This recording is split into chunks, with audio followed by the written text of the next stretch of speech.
contemporary, but this is just a little bit more young adult. Oh, great.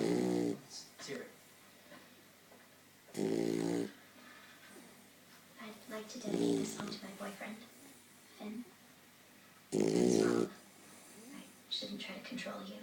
I've never been this happy before, and I realized that I was trying to hold on to how you were making me feel so much that I was strangling you in my hands like a little bird. I get now that in order for this relationship to work, I have to open up my hands and let you fly free.